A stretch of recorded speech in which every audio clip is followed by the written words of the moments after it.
The silence in the grand chamber of the Valyrian Synod was not merely an absence of sound. It was a physical weight, a crushing atmospheric pressure that pressed against the chitinous plates and energy-wreathed forms of the assembled delegates.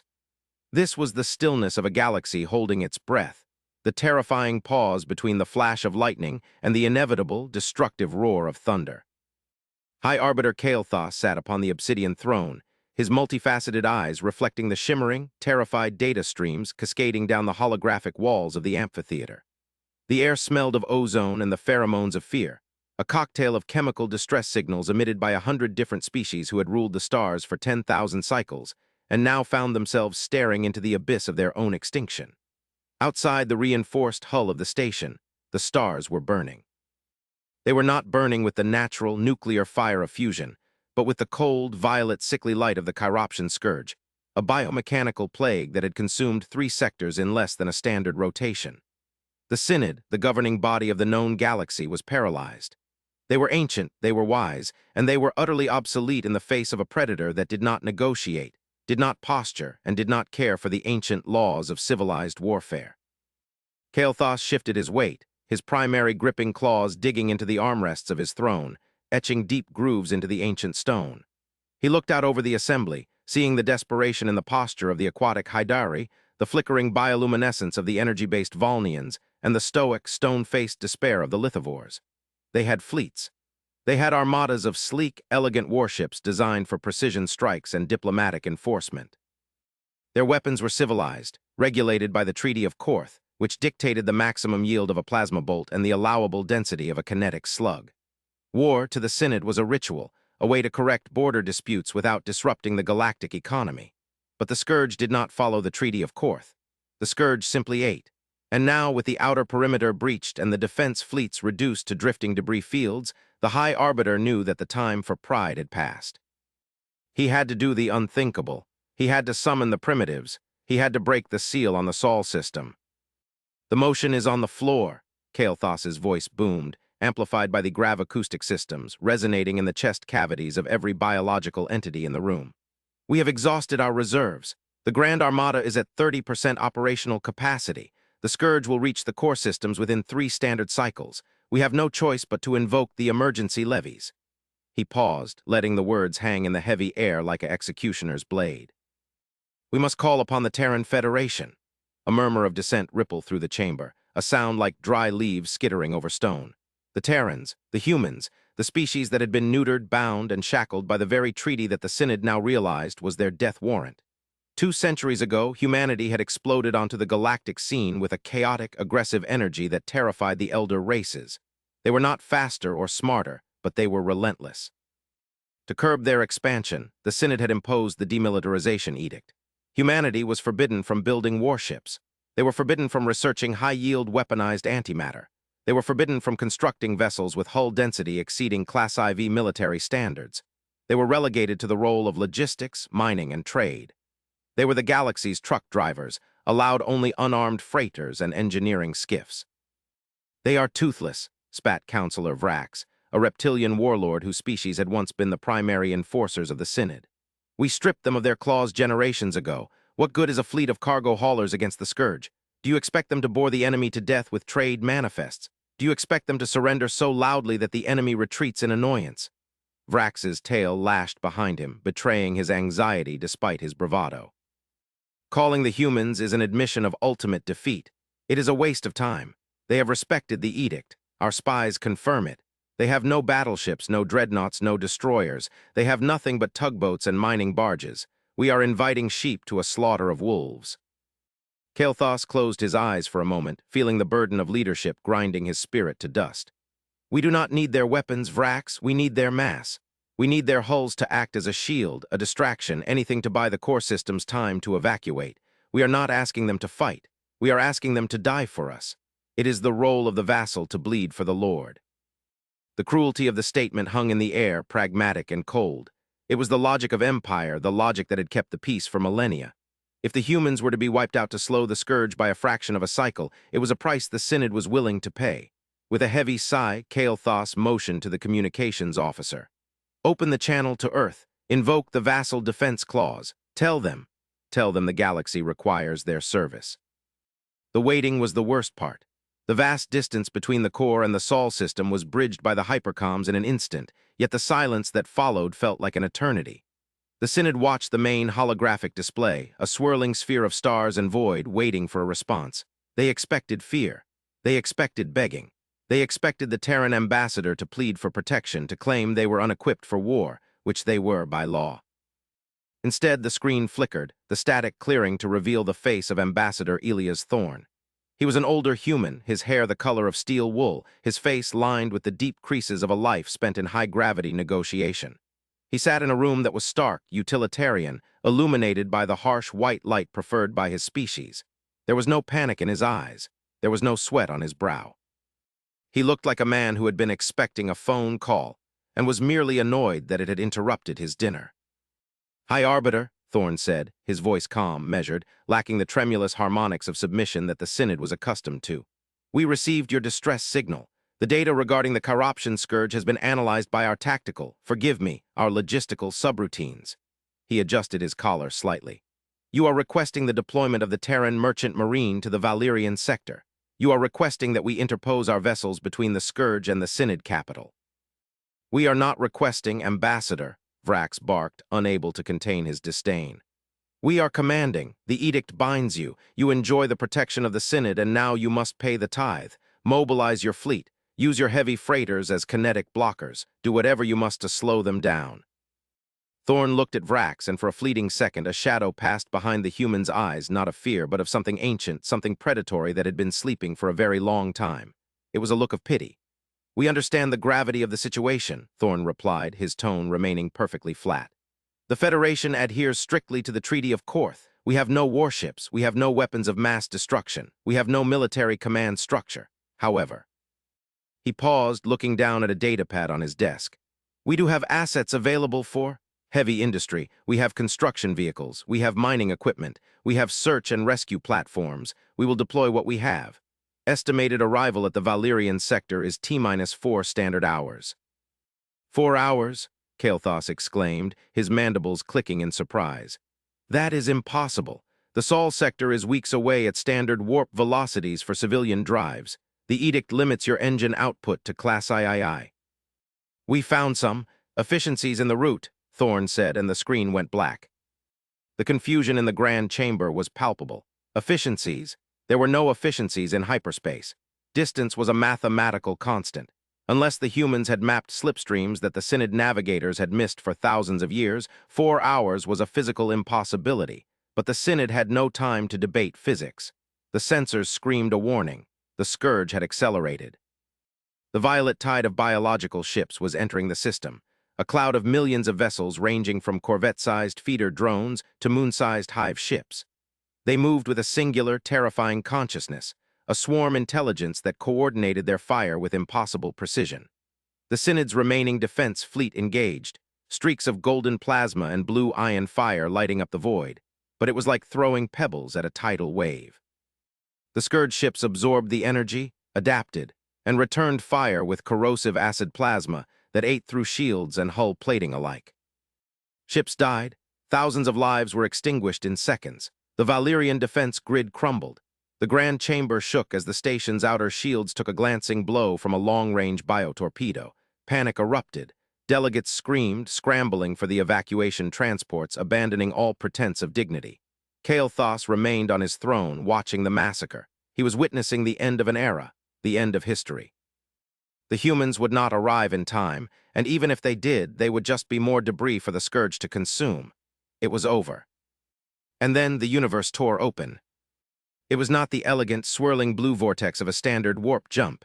It was a violent, brutal rupture in the fabric of space-time, a jagged wound that bled exotic radiation and gravitational distortion. It appeared directly in the path of the advancing scourge fleet, between the alien swarm and the defenseless Synod station. The sheer gravitational displacement of the arrival threw the scourge formation into chaos, small drones spinning out of control as the local laws of physics were momentarily suspended. Out of the tier emerged a shape.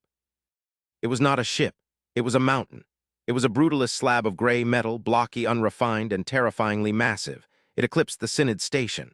It dwarfed the Scourge Hive ships. It was an ugly utilitarian brick of titanium and composite alloys, bristling with antennae, sensor arrays, and massive industrial docking clamps. It had no sleek lines, no glowing nacelles, no aesthetic grace. It looked like a factory that had been ripped from a planet's surface and hurled into the void. "Sensor reading," Vrax shouted, his voice cracking. "What is that thing? It's—" "By the gods, the mass reading is off the scale. It registers as a planetary body." "Identity signal received," the comms officer whispered, paralyzed by the data scrolling across his screen.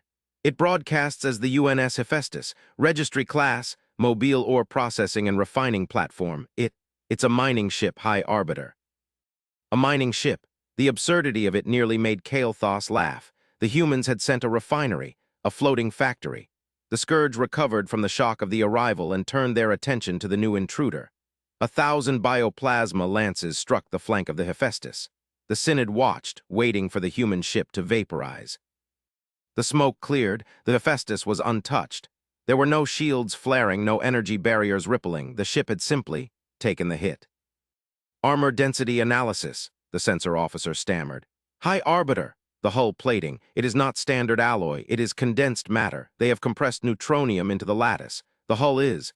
It is effectively invincible to standard energy weapons. The edict banned military-grade shielding. It said nothing about physical armor thickness." Kael'thas stared. The humans had followed the law. They hadn't built shields. They had just built a hull 10 meters thick out of material so dense it warped the light around it. "They are hailing us," the comms officer said. The main screen flickered, replacing the battle view with the bridge of the Hephaestus. It was a cavernous space, filled with crew members in utilitarian jumpsuits, working with calm, practiced efficiency. There were no frantic shouts, no military salutes, just people doing a job. In the center stood a woman in a heavy work coat, her face smudged with grease, holding a mug of steaming liquid. "This is Director Vance of the UNS Hephaestus," she said, her voice sounding bored. "We are here to conduct emergency debris removal and hazardous material containment. Please clear the flight path. These rocks can get a bit unruly." "Director," Kael'thas shouted, "you are under fire. That is not debris. That is the corruption scourge. You must retreat. You have no weapons." Vance looked at the camera, a slight smirk touching her lips. "We know what the treaty says, Arbiter. No weapons. No directed energy cannons above Class V. No kinetic railguns. We are fully compliant. We don't have a single gun on this ship." She took a sip from her mug. "However, this is a deep-core mining vessel designed to crack asteroids and extract heavy metals from dead moons. We have tools." She turned to someone off-screen. "Ops, engage the seismic resonance emitters. Target that cluster of biologicals, set for fragmentation."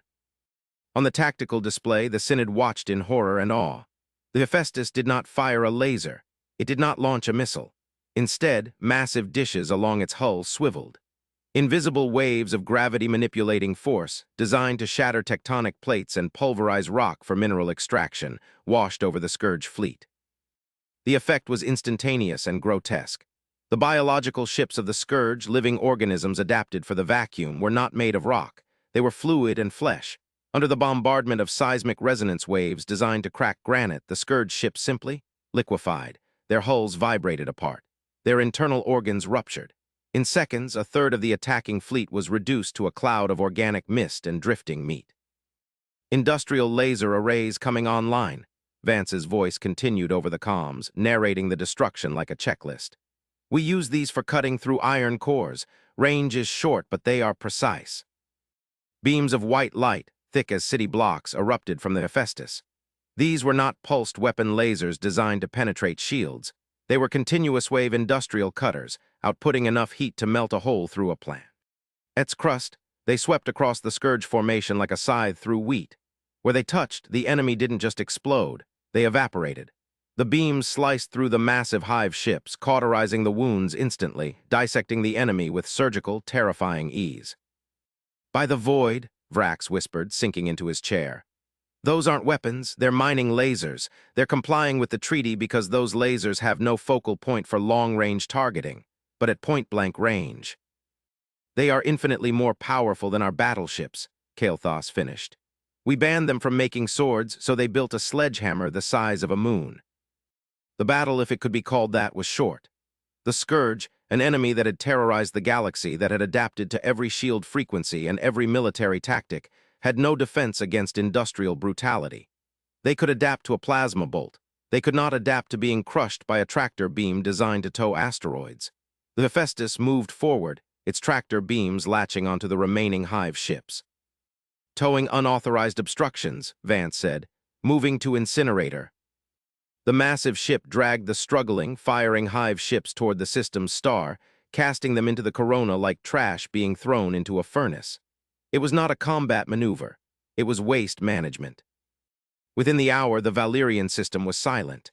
The violet light of the Scourge was gone, replaced by the drifting debris of an annihilated armada. The Hephaestus hung in the void, ugly, scarred, and magnificent. The channel to the High Arbiter opened again. Ambassador Thorn was back on the screen, sitting in his office on Earth as if nothing had happened. "High Arbiter," he said softly. "The hazardous materials have been contained. The trade lanes are open again." Kael'thas stared at the human. The arrogance he had felt earlier, the sense of superiority, was gone, replaced by a cold dread.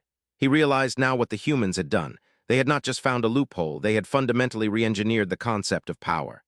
"Ambassador," Kael'thas said, his voice trembling, You complied with the letter of the law, but you violated its spirit. You built a warship." "We built a mining ship, Arbiter," Thorn corrected gently. "It extracts resources. It clears debris. It is purely civilian. It just so happens that the engineering required to survive the deep void and cracked planets is robust." "Why?" Kael'thas asked, the question slipping out before he could stop it. "Why build something of that scale? Why adhere to the treaty when you could have simply rebelled? You have the power to conquer the Synod in a week with ships like that." Thorn leaned forward, and for the first time the calm mask slipped. His eyes were old, filled with a sorrow that spanned centuries. "Because of the silence, Arbiter, do you think we accepted your edict because we feared you? Do you think we stopped building warships because the Synod told us to?" He shook his head slowly. "We stopped building warships because they are too small. They are toys. Guns and missiles are for fighting over borders and resources. We stopped caring about those things a long time ago." "I do not understand," Kael'thas said. "Look at your sensors, Arbiter. Look past the Scourge debris. Look at the vector they came from." Kael'thas gestured to his sensor officer, who hesitantly adjusted the long-range scanners. The data flowed onto the holographic wall. At first it looked like static. Then the pattern emerged. The Scourge had not been invading. They had been running. Behind the Scourge in the intergalactic void, entire star clusters were going dark. Something was out there, something that didn't just eat ships but extinguished stars, a darkness so profound it defied measurement. "The Scourge were refugees," Thorn said quietly. "They were fleeing the entropy tide. We detected it 50 years ago. That is why we agreed to your treaty. We didn't want to waste resources on petty wars with the Synod. We didn't want to waste time building destroyers to fight your little police actions. We needed to build arcs. We needed to build world breakers. We needed ships that could survive the end of the universe." The silence in the grand chamber returned, but this time it was different. It was the silence of insignificance. The political maneuvering, the treaties, the borders, it all felt instantly childish. The humans had been playing a different game entirely. While the Synod bickered over trade tariffs, humanity had been preparing for the apocalypse. "The Hephaestus is the first of the new line," Thorn continued. "We call them preservation class. They are designed to withstand the collapse of a star. They are designed to tow planets to safety. They are designed to punch a hole through the fabric of reality if necessary to escape what is coming." Kael'thas looked at the ugly, blocky IP on the screen. He saw the industrial clamps, the thick hull, the mining lasers. He saw the tool of a species that had decided that survival was not a matter of fighting, but of enduring. A species that had looked into the dark, saw the monster approaching, and decided to build a shovel instead of a sword so they could bury the monster or dig their way out. "The Treaty of Korth remains in effect," Thorn said, his voice taking on a formal tone. "We will not build warships, we will not threaten the Synod, but the Scourge was just the first wave of refugees. The tide is coming, and when it arrives, your elegant frigates and your plasma cannons will be useless." Thorn paused, his eyes locking with the High Arbiter's. "When the dark comes, Arbiter, you will not need soldiers. You will need engineers. You will need builders. And you will be very, very glad that we spent the last century building tow trucks instead of tanks." The screen went black. High Arbiter Kael'thas sat on his obsidian throne, surrounded by the stunned silence of the galaxy's rulers. He looked at his hands, at the claws that had once symbolized the might of his people. They felt frail. He looked out the window at the UNS Hephaestus, which was now deploying collection drones to harvest the wreckage of the enemy fleet for raw materials. It was a scavenger, a worker, a servant, and it was the most terrifying thing he had ever seen. Arbiter, Counselor Vrax whispered, his aggression completely evaporated. What do we do? Kael'thas stood up slowly. He felt the weight of the ages settling onto his shoulders. The politics of the past were dead. The game had changed. The children of Terra had grown up, and they had brought the tools of Titans to the playground. We draft a new treaty, Kael'thas said, his voice echoing in the quiet hall. We do not ask them to disarm, we ask them to teach us how to build. He looked at the wreckage of the Scourge, the heralds of the doom to come. We ask them to save us. The Hephaestus turned its massive bulk, its engines glowing with the light of a restrained sun, and began the slow, methodical work of clearing the path. It was not a warrior. It was something far more dangerous. It was the future, arriving with the unstoppable momentum of a falling star, indifferent to the laws of lesser beings. And for the first time in 10,000 years, the galaxy was not ruled by those who carried the biggest guns, but by those who could endure the heaviest burdens. The humans had broken the limit, not by breaking the law, but by realizing that the law was too small to contain the storm that was coming. The council chamber lights dimmed as the power grid rerouted to repair the station's damages, casting long shadows across the faces of the alien delegates. In the dim light, they looked less like rulers and more like frightened children huddled around a dying fire. The realization settled in slowly, like the cold of deep space seeping through a hull breach. The humans were not their subjects. They were not their vassals. They were the custodians of a reality the Synod had been too arrogant to perceive. Deep in the bowels of the Hephaestus, amidst the thrum of the gravity drives and the smell of recycled air and machine oil, Director Vance watched the alien station on her tactical plot. She took another sip of her coffee, the liquid lukewarm and bitter. Director, her tactical officer, no, her chief geologist, called out. The Synod is hailing us again. They're sending encryption keys for their entire stellar cartography database. They're opening everything, every secret route, every hidden resource cache. Vance nodded. About time. Upload it to the navigation computer. If we're going to build a shield wall around this galaxy before the entropy tide hits, we're going to need a lot of metal. She looked at the main screen where the vast emptiness of space stretched out, beautiful and deadly. Somewhere out there, beyond the reach of sensors, the stars were going out one by one. The great silence was approaching. But for the first time, Vance felt a flicker of hope. They had stopped playing soldier. They had started doing the work. Helm, Vance ordered, setting her mug down. Lay in a course for the nearest asteroid belt. We have a quota to fill. Aye, Director, the helm officer replied. The massive ship rumbled, a sound felt in the bones rather than heard, and began to move. It left the stunned Synod behind, turning its prow toward the darkness. They were humans. They weren't allowed to build warships, so they built the future instead. And God help anything that stood in their way. The diplomatic fallout was immediate and complex, rippling through the subspace networks of the galaxy like a shockwave. The revelation of the Hephaestus had shattered the delicate illusion of power that held the Synod together. The lesser species, the ones who had been marginalized and ignored by the great powers, began to look toward it, not with disdain, but with a desperate, fanatical hope. Messages flooded the Terran communication buoys, requests for mining contracts, requests for debris removal, thinly veiled pleas for protection under the guise of infrastructure projects. The Synod tried to maintain order, tried to enforce the old protocols, but the image of the Scourge fleet liquefying under the gaze of a mining ship had burned itself into the collective consciousness of the galaxy.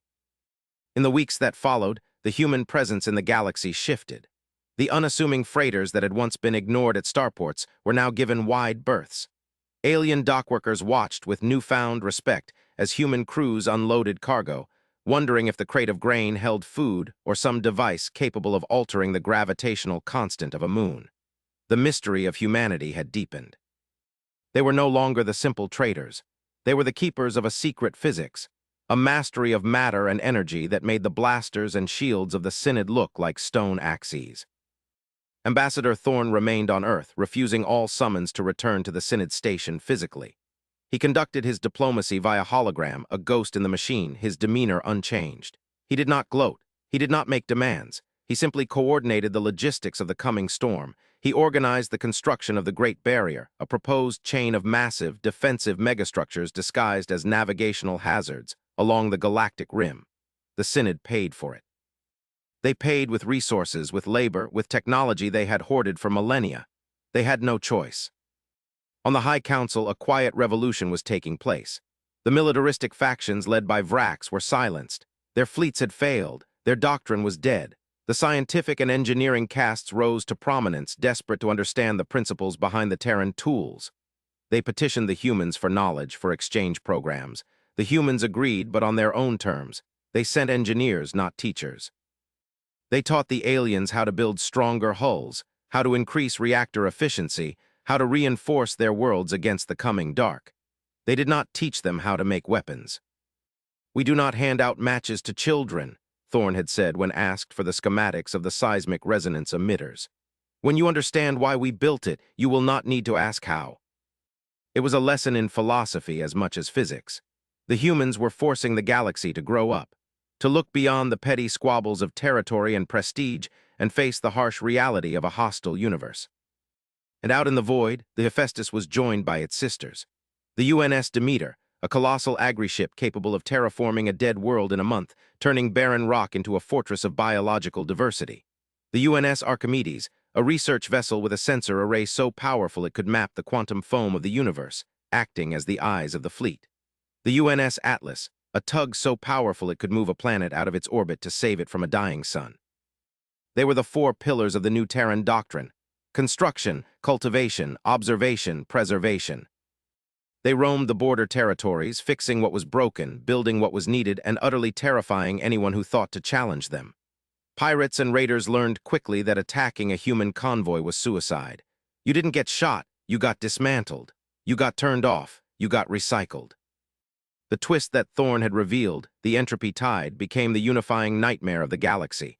It wasn't just a physical threat, it was an existential one. It forced the species of the Synod to ask themselves what they were fighting for. Was it worth dying for a strip of asteroid belt when the stars themselves were at risk? The humans provided the answer: no. The only thing worth fighting for was existence itself. Months turned into a year.